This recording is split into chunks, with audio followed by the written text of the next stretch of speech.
r/pettyrevenge. Boss said I'm replaceable, so I quit during his big meeting. Hashtag chunk 1, the breaking point. I'm sitting in the conference room, watching my boss's face turn the color of a ripe tomato, and I realize this is the moment everything changes. Not because of what he's about to say, but because of what I'm about to do. Completely replaceable, he says, his voice dripping with contempt. That's what I'm trying to communicate to this team. I blink. Once.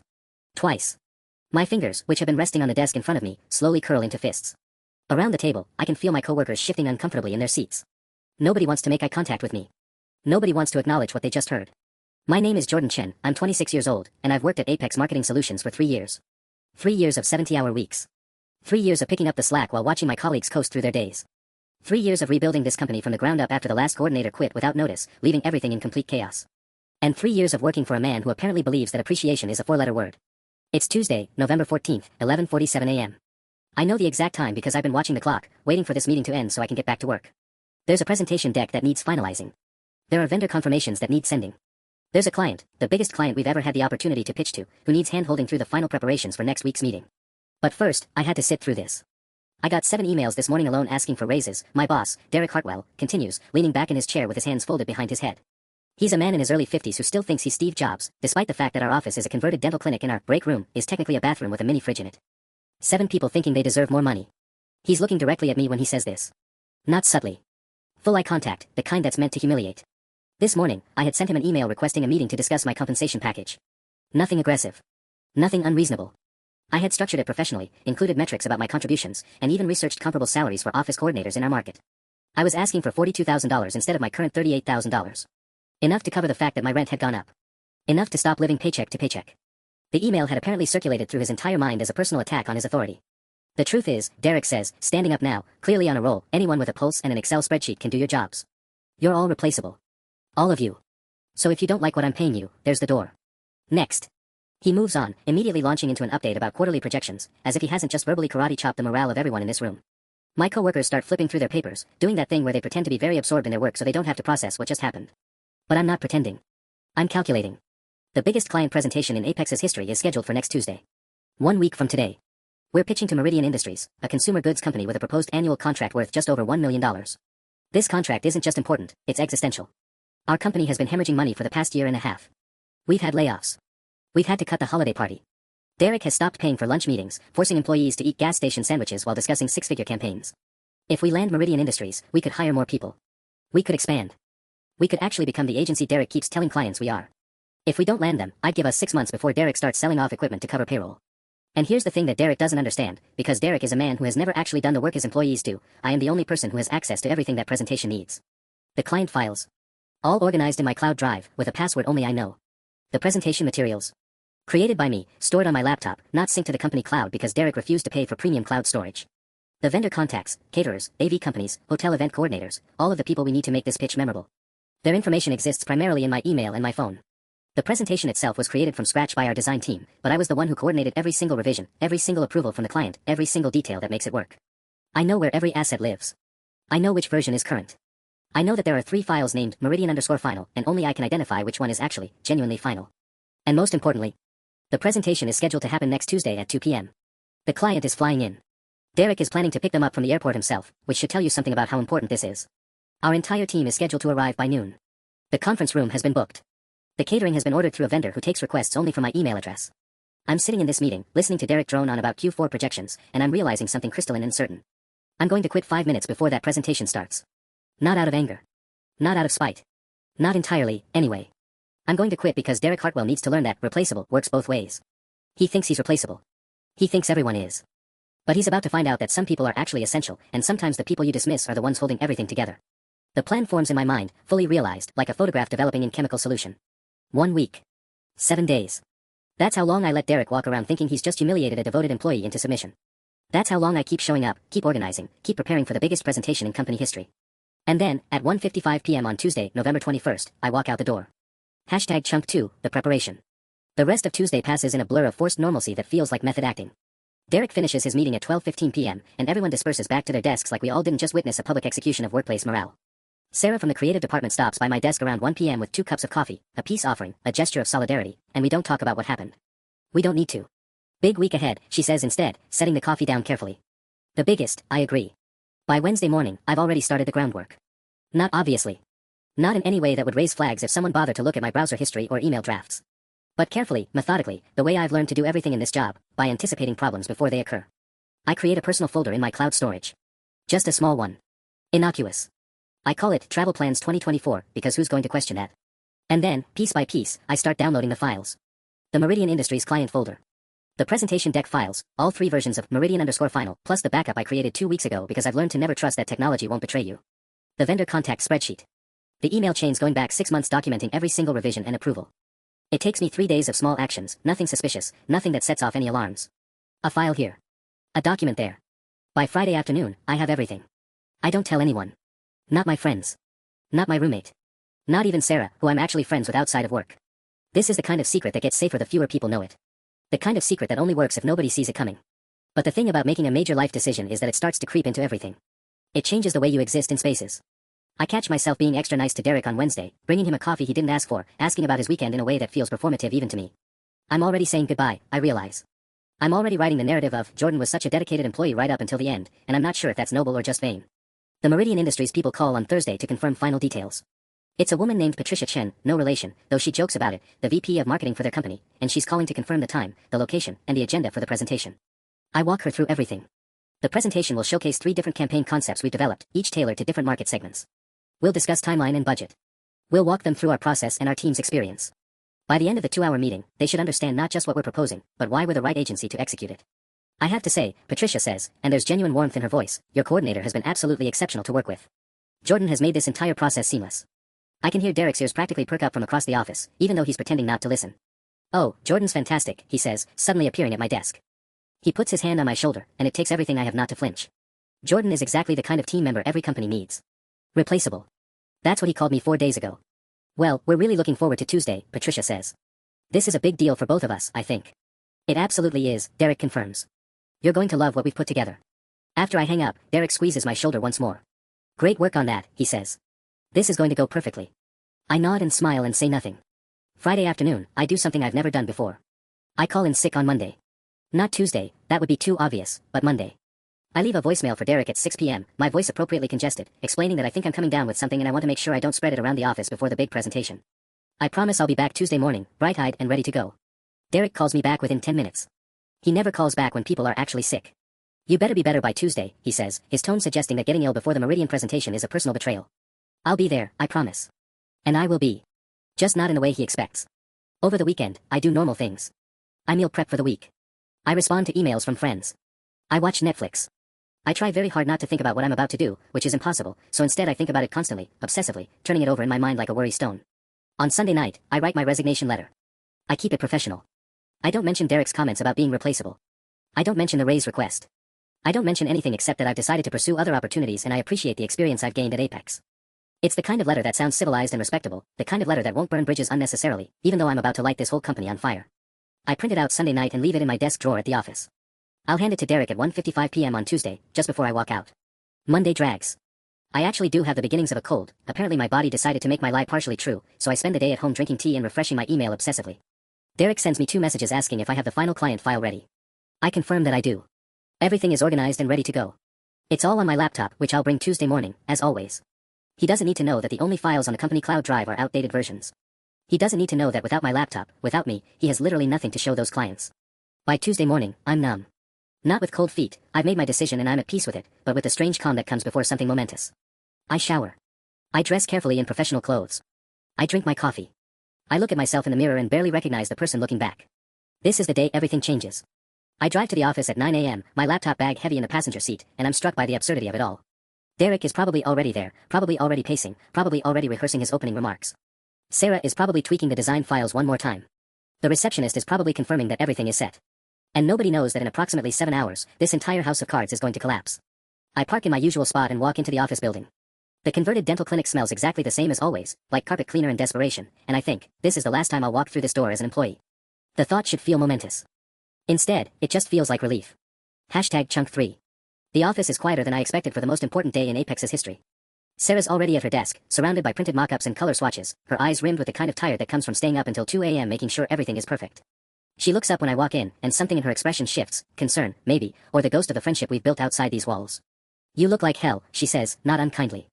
Still recovering, I lie, setting my laptop bag down with deliberate care. But I'm functional. Derek's in his office. He's been here since 7:30. She lowers her voice. He's tense. That's one word for it. I can feel him before I even see him, the way you sense a storm building on the horizon.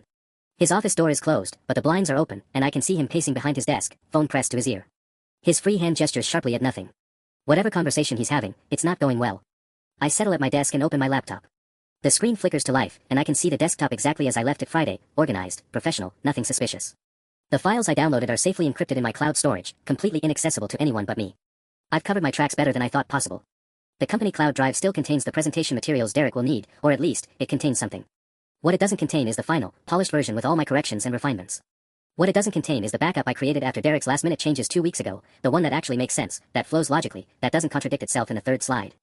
What it definitely doesn't contain is the email thread with Patricia Chen where I clarified her company's actual budget constraints and timeline, information that directly contradicts what Derek thinks they're working with. That email is on my laptop. Only on my laptop. Derek emerges from his office at 9:47 a.m., before I even have time to review my resignation letter one more time. His tie is already loosened slightly, and there's a sheen of sweat on his forehead that has nothing to do with the office temperature. Jordan. Good. You're here. He stops at my desk, and I notice his fingers are tapping against his thigh in rapid succession, a nervous tick I've never seen before. Tell me everything is ready. Everything's ready, I confirm, which is technically true. Everything is ready. For my departure, anyway. The presentation file. The latest version. On my laptop, I say, patting the closed screen. I'll connect it to the projector once they arrive. He nods, but something flickers across his face, a brief uncertainty, maybe, or the first stirring of doubt. You uploaded the backup to the cloud drive, right? Like I asked Friday. My heart does a specific, controlled skip. You didn't ask me to do that Friday, I say carefully, which is also true. He'd asked me Wednesday, and I'd confirmed it was done, and I'd been very thorough about making sure that backup was outdated. Right. Right. He runs his hand through his hair, messing it up slightly. Well, it's on the cloud, so we're covered either way. We have redundancy. We don't. But I smile and nod like we do. Derek lingers for another moment, and I can feel the weight of something unspoken between us. This is his last chance to do something differently. To ask me directly if everything is okay. To notice that I'm saying goodbye in the way I'm looking at him, with a specific kind of finality. But he doesn't see it. He's too consumed with the presentation, with the stakes, with his own anxiety. I'm going back to my office, he says finally. I need to review my opening remarks one more time. Call me if anything comes up. After he leaves, I realize I'm holding my breath. I let it out slowly and open my email. There are 3 new messages. One from a recruiter I contacted last week, a job I'm qualified for, a position at an agency across town with better pay and apparently much better management. They want to schedule an interview for Thursday. I allow myself a small smile. The second email is from Patricia Chen, sent at 8:15 this morning. Just confirming we're still on for 2 p.m. Really excited to see what you've put together. See you soon. The third email is from Derek to the entire staff, sent at 8:43 a.m. It's a pep talk about teamwork and excellence and how today is the day we prove ourselves. He calls out Sarah's design work specifically, mentions his own strategic vision, and thanks the team for being reliable support staff. He doesn't mention me by name. I read that email 3 times, and I feel something crystallize inside me. Not anger, I've already processed that, already moved past it. But clarity. Certainty. The knowledge that I'm making the right choice, that this company, that Derek specifically, is never going to understand what I've contributed here. He's never going to regret my departure because he genuinely doesn't see me. I've been so good at making this place run smoothly that my work has become invisible. Well, not for much longer. By noon, the office has transformed into controlled chaos. Sarah is printing the final presentation materials at the reception desk. Derek has changed his shirt twice, and there are empty coffee cups accumulating on his desk. The conference room has been set up, table positioned perfectly, projector tested, chairs arranged to seat 12 people comfortably. The temperature is set to exactly 71 degrees because I adjusted it last week after noticing Patricia mentioned she runs cold. I did that. All of these perfect little details that will make today run smoothly, I did that. And nobody asked me to. Nobody even knows I did it. At 1:15 p.m., the first client arrives. Patricia Chen, along with 2 colleagues and the CEO of Meridian Industries himself, a man named Richard Hoffman who looks exactly like his company bio photo but somehow more intimidating in person. Derek greets them in the lobby like they're royalty, and Sarah practically glows with the pressure of the moment. I watch them from my desk as they're ushered toward the conference room. Patricia catches my eye and gives me a small wave. I wave back. In 40 minutes, I'm going to hand Derek a resignation letter. In 45 minutes, when he tries to access the presentation file on the shared drive and realizes it's corrupted or outdated or incomplete, he's going to understand exactly how replaceable he is without me. The waiting is almost unbearable now. My hands are steady, but my mind is racing. I've thought through the logistics 100 times, but the actual moment of execution feels different than I imagined. More real. More consequential. I have 40 minutes to decide if I'm really going to do this. I reach into my desk drawer and feel the resignation letter, crisp and folded. My fingers trace the edge of the paper. And I realize I've already decided. #chunk4. The clock on my computer reads 1:47 p.m. 13 minutes. I've been staring at the same spreadsheet for the past 30 minutes without actually seeing it, my fingers poised over the keyboard in what I hope looks like active work. Sarah left for the conference room at 1:30 to do a final check on the AV setup, and Derek has been in there since 1:35, presumably doing his pre-game visualization or whatever it is that people with fragile egos do before high-stakes presentations. The office feels emptier than it should for a day this important. Just me, the hum of the projector warming up down the hall, and the weight of the resignation letter sitting in my desk drawer like a loaded gun. I could still back out. The thought arrives with uncomfortable force, and I immediately try to push it away, but it lingers. Of course I could back out. I could walk into that conference room right now, hand Derek the presentation file from my laptop, watch him successfully pitch to Patricia and Richard Hoffman, and, what? Go back to making $42,000 a year while Derek takes credit for my work. Go back to asking for a raise and being told I'm replaceable. Accept that this is just how it works in the corporate world, you're only valued until someone cheaper comes along. No. No, I made a decision. I'm following through. But then my phone buzzes, and I nearly jump out of my skin. It's a text from my mom. How's the big meeting? I'm so proud of you. Shit. Mom doesn't know I'm planning to quit. She doesn't know about any of this.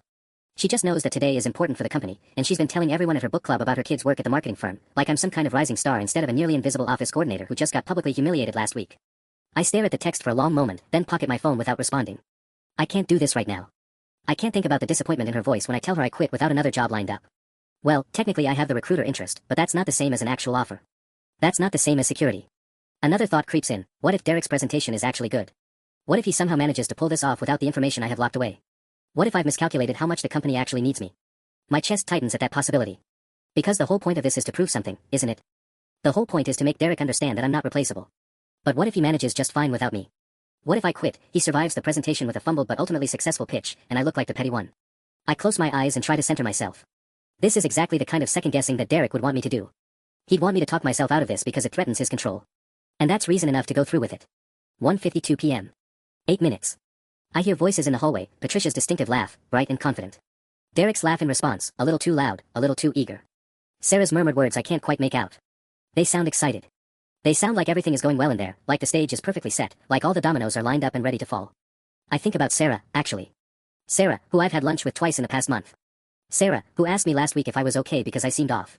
Sarah, who has no idea what's about to happen and who will absolutely get caught in the crossfire when this thing implodes. The guilt hits harder than I expected. Sarah will be fine, I tell myself. Sarah's design work speaks for itself. Derek can't take credit for her sketches and mock-ups the way he takes credit for my organizational infrastructure. She'll survive this.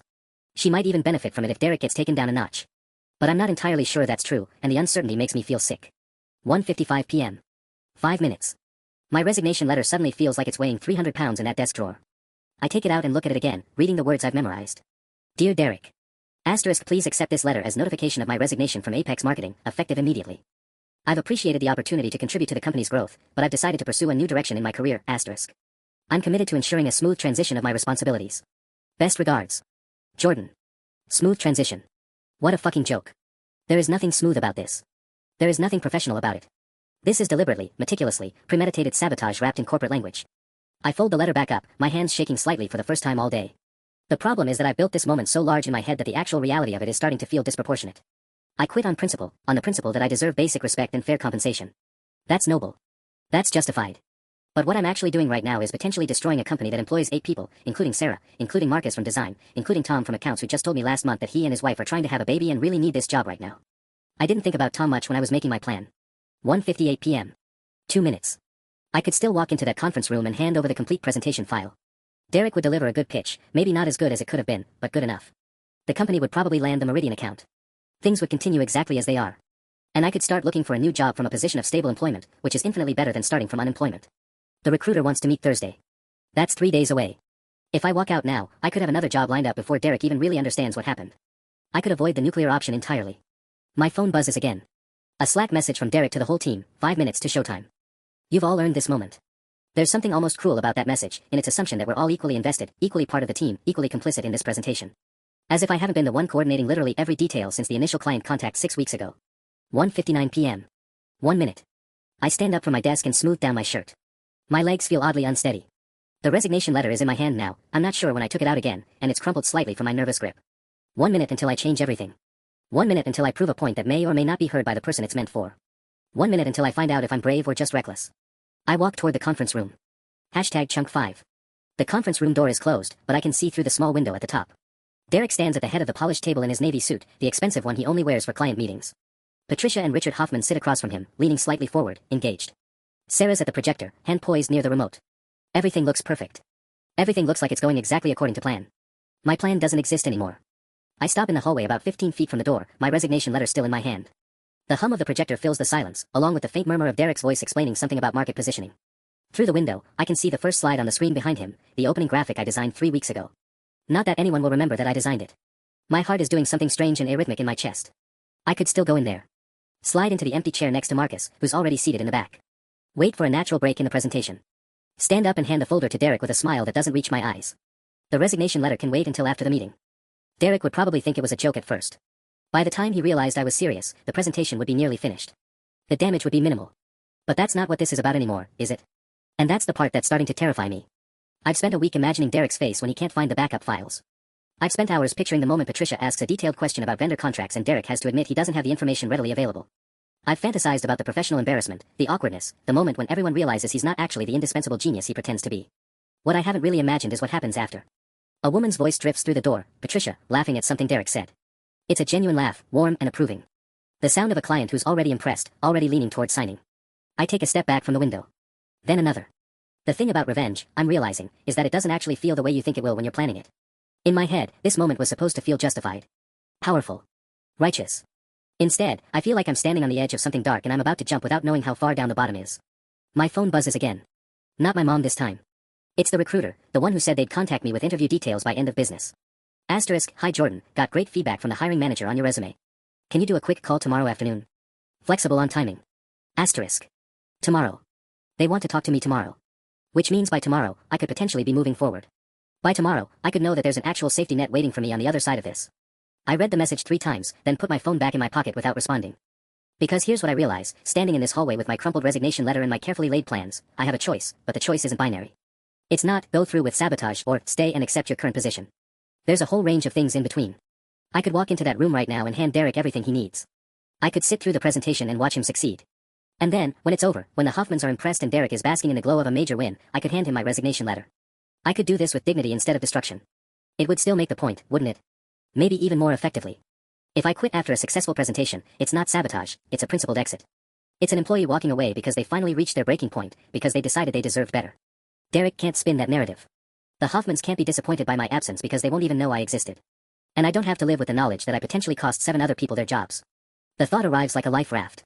But then I remember Derek's voice from last week's meeting, asterisk, completely replaceable. Asterisk. I remember the way the room went quiet. The way Sarah had looked down at her sketch pad. The way everyone suddenly became very focused on their work to avoid eye contact with me. The way Derek didn't apologize or soften it afterward, just moved on to the next agenda item like he'd said nothing remarkable at all. That's the part that makes my hands clench around the resignation letter. He didn't even think it was a big deal. That's what really gets to me. To him, I'm not important enough to wound, not significant enough to apologize to. I'm just a convenient target for frustration that gets forgotten the moment he moves on. I look back through the window one more time. Sarah catches my eye, and for a second, I think she can see something in my face. Her expression changes, a slight frown, a moment of concern. She's always been intuitive about reading people. She probably senses that something is off. I mouth, I'm fine, and give her a thumbs up that feels like the biggest lie I've ever told. Then I step away from the window and look at the time on my phone. 2 p.m. exactly. The presentation is starting. Or maybe it's already started. It doesn't matter. I'm no longer a part of what happens in that conference room, whether I do something or nothing. I've already made my choice, not explicitly, but in every other way that counts. I've already crossed a threshold. What I need to decide right now is how I cross it. I look down at the resignation letter in my trembling hands, at the generic corporate language that doesn't actually say what I'm feeling.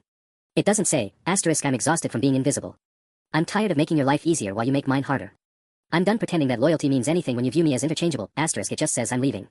Which is maybe the most honest thing of all. I take a breath, steady myself against the wall, and start walking toward Derek's office.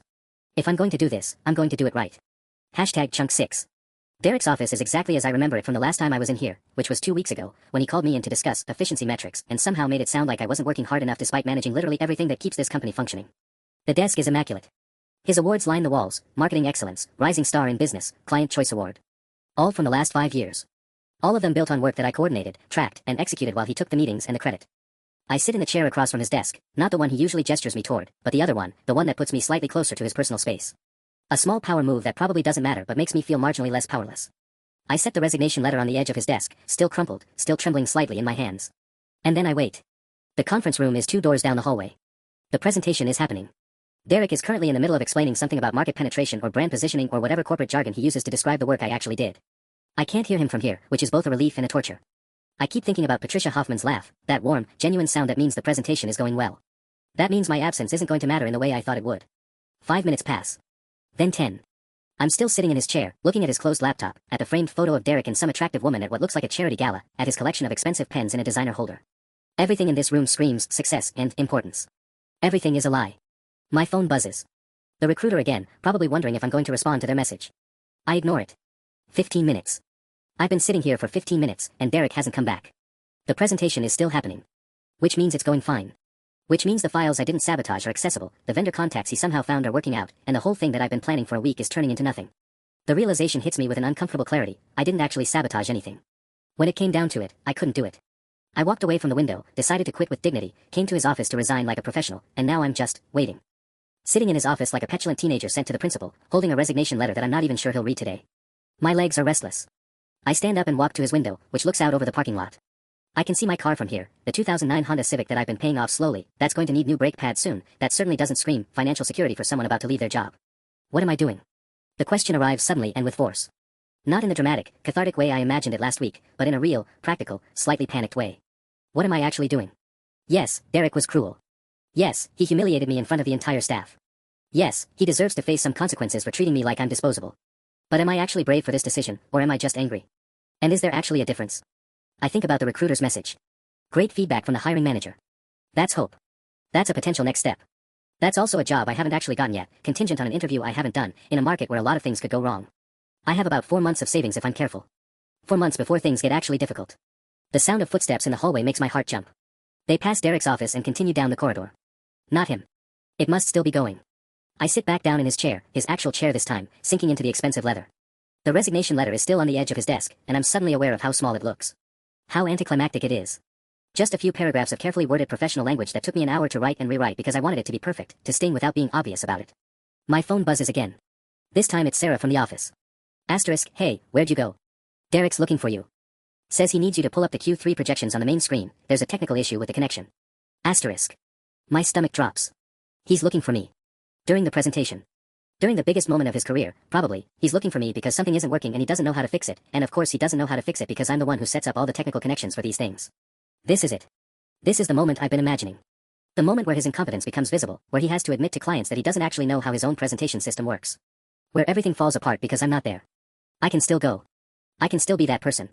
I can walk back to the conference room right now and just not show up. Let him flounder. Let him have to make excuses. Let Patricia and Richard Hoffman see that he's not as polished as he seems. Or I can respond to Sarah's message. I can walk down to the conference room and fix the technical issue and save the presentation and pretend for the next hour that I'm still the loyal employee who'll jump at any demand. I look down at my phone. Sarah's message is still there, waiting for a response. The resignation letter is still on Derek's desk, barely visible against the mahogany wood. And I realize that I've been thinking about this situation completely wrong. It's not about choosing between sabotage and dignity. It's not about a single dramatic moment where I prove something to Derek. It's about what happens next, and whether I'm actually willing to live with the consequences of my choices. All of them. The ones I follow through on, and the ones I don't. I type a response to Sarah, asterisk, technical issue. I'm in Derek's office. Tell him I'll be right there. Asterisk. As I hit send, I'm still not entirely sure what I'm about to do. Hashtag chunk 7. The hallway feels longer than usual as I walk back toward the conference room. My resignation letter is still sitting on Derek's desk, a fact I'm acutely aware of with every step. I haven't picked it back up. I haven't torn it to pieces. I've just left it there, like some kind of time bomb with a delayed fuse. Sarah intercepts me before I reach the conference room doors. She looks stressed, her usually perfect ponytail slightly askew, her eyes wide with that particular kind of panic that comes from watching your boss scramble during an important moment. Oh my god, thank you, she says, grabbing my arm. Derek's freaking out. The projector keeps disconnecting from the laptop, and Patricia Hoffman is starting to look annoyed, and Richard just asked if we've tested the equipment, and she stops, taking in my expression. Are you okay? You look really weird. I'm fine, I say, which is a lie we both know is a lie but neither of us will acknowledge. Show me what's happening. She pulls me toward the conference room, but I grab the door frame before we enter. I need a second. Just 1 second to figure out what I'm actually doing here. Am I walking in to fix this problem because I'm still the loyal employee Derek took for granted? Am I doing it because I'm afraid of what will happen if I don't? Or am I doing it because the version of myself that walks away from a solvable problem, even out of spite, isn't actually who I want to be? I push through the door. The conference room is exactly as I imagined it.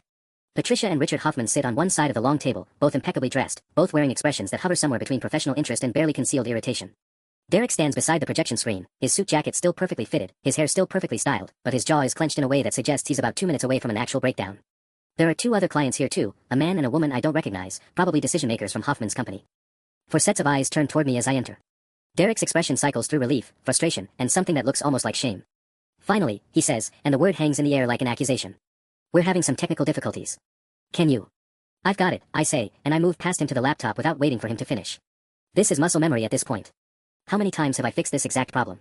How many presentations have I ensured went smoothly while Derek took credit for the flawless execution? I checked the connections first. HDMI cable is secure, which I already knew it would be. This is a software issue, probably a driver conflict. I open the settings, navigate through the display options, and find it immediately. The projector is trying to connect to a different resolution than the laptop is configured for. 2 minutes to fix. Maybe 3. Just a minor incompatibility, I say to the room, keeping my voice steady and professional. Happens sometimes with different equipment. Give me a second. Patricia nods. Richard leans back in his chair, arms crossed, but his expression has shifted slightly. Less annoyed now. More observational, maybe. I'm very aware of Derek watching me work. I'm also very aware that I'm doing this for him. Not because I owe him anything anymore, but because I'm standing in a room with potential clients, and my professional reputation is also on the line here. Sabotaging Derek's presentation would sabotage mine too. The projector flickers back to life. My presentation deck appears on the screen, the slides I designed, the layout I perfected, the color scheme I argued with Derek about for 3 hours before he finally admitted I was right. One of the decision-makers leans forward, studying the slide with what looks like genuine interest. That's impressive visual design, the woman says. Derek opens his mouth. I can see him about to explain the design choices, the ones I made, as though they were his own insights. But something must show on my face, because he stops. He glances at me, and there's something uncertain in his expression. Something that might be guilt, or might just be fear that I'm about to walk out on him mid-presentation. Which I absolutely could do right now. I could walk to the door and never come back. I could send him a text from my car saying that the resignation letter is on his desk, and he can consider this my notice. He's already humiliated in this moment, not in the dramatic catastrophic way I planned, but in a quieter, more persistent way. These clients are about to spend the next hour with a man whose subordinate is doing the actual work. The gap between his appearance of competence and his actual competence is suddenly very visible. Or I could stay. The presentation is ready whenever you are, I tell Derek. The words are neutral enough that they could mean anything. They could mean I'm here to support the presentation. They could mean I'm here to document his incompetence. I'm not even entirely sure which one is true. Derek's eyes search mine for a second longer than is comfortable, and then he nods. He turns back to Patricia and Richard, and he launches back into his pitch like we haven't just interrupted it for a technical rescue. I move to the side of the room, near the projection controls. Sarah has already taken a seat in the corner, her phone in her lap. She's giving me a look that says she's very aware something weird is happening, but she's not going to ask about it right now. The presentation continues.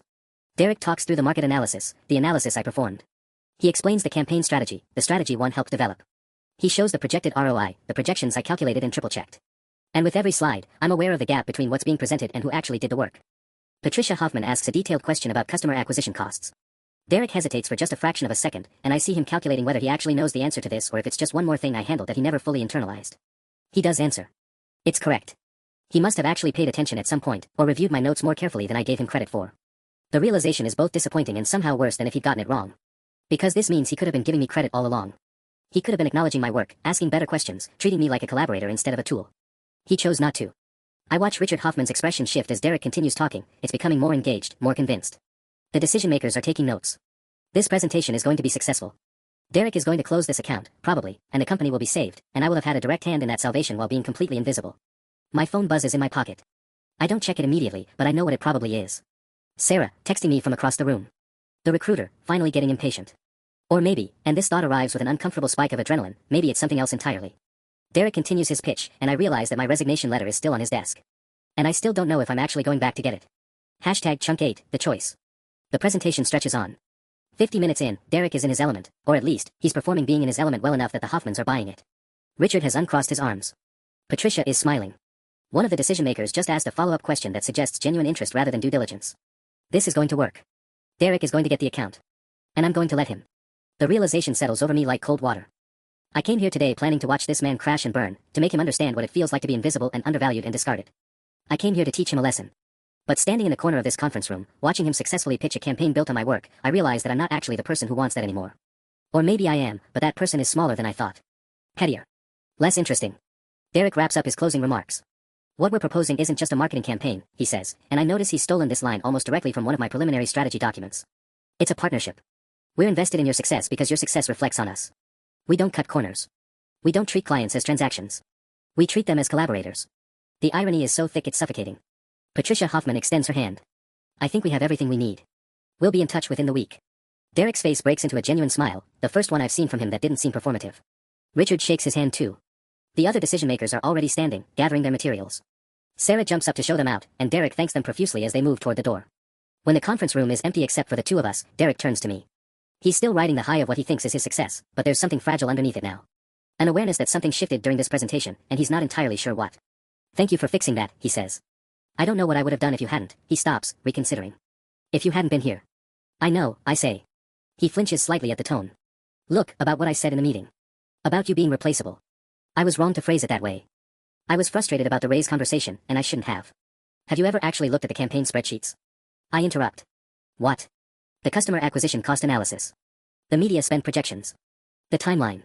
Have you ever actually reviewed them yourself, or do you just reference my summaries? Derek's jaw tightens. He knows where this is going. I review everything you. Do you? I step closer. I'm not angry anymore, which somehow makes this easier. Because you hesitated on Patricia's question. You had to calculate the answer instead of knowing it immediately. Which means you know your client's numbers well enough to fake competence, but not well enough to actually understand the work you're pitching. That's not fair, he says quietly. I can't be an expert in every. I'm not asking you to be an expert in everything. I'm asking you to be honest about where the expertise actually comes from. I'm asking you to acknowledge that this presentation works because I built it. This account is going to sign because of work that I did. And you were about to let me take the fall if this had gone badly, while preparing to take the credit if it went well. He doesn't deny it. Why did you even come back, he asks instead. 5 minutes before the meeting, you were gone. You were actually leaving. I agree. I still am. Something in my voice makes him straighten. What? I came back because I realized something. I moved toward the projection controls, starting to shut things down. Sabotaging you wouldn't have been revenge. It would have just been the same mistake I already made by staying too long in a job that didn't value me. Revenge would have required me to destroy something I built, just to prove a point. And I love what I built too much for that. What are you saying? I'm saying that my resignation letter is still on your desk. I'm saying that you should give it another read, because it's effective immediately, and nothing that happened in this presentation changes that. I'm saying that you need to find someone else to do this job, and more importantly, you need to treat them better than you treated me, or you're going to lose them too. Derek looks like I physically struck him. You're really leaving. Even after, he gestures vaguely at the now empty room where we just succeeded together. Especially after. Because this showed me something. You're capable of acknowledging when you're wrong. You hesitated when I challenged you just now. You didn't immediately defend yourself or double down. That means somewhere in there, you know what you did, and you feel bad about it. But feeling bad isn't the same as changing. I move toward the door. The Hoffman account is going to close. You'll get your $1 million payday. The company will be fine. And you'll probably never realize that it was because one person decided not to burn it all down out of spite. What will you do? His voice is small. I'm going to take the job I already turned down. Better pay, better title, and a boss who actually values their employees. I'm going to stop being invisible. And I'm going to be very successful, and I'm never going to look back. I can see the moment it really hits him, not the words themselves, but the finality. I'm actually gone. In 5 minutes, I won't even be in the building anymore. I'm sorry, he says. I know that doesn't matter now, but it does matter. Not enough to make me stay, but it matters. You're not a terrible person, Derek. You're just someone who took things for granted. Maybe the next person who works for you, you'll do better by them. I pick up my bag from where I left it by the door. My resignation letter is already printed, already signed, already a done deal in every way that matters. As I walk out of the conference room, Sarah catches my eye from the hallway. She's already figured it out. She nods at me, just once, and I nod back. I leave the building and I don't cry or feel triumphant or regretful. I just feel light. Unburdened. Like I finally put down something I've been carrying for 3 years. My phone buzzes as I reach my car. A text from the recruiter, when can you start? I type back, Monday. And just like that, my new life begins.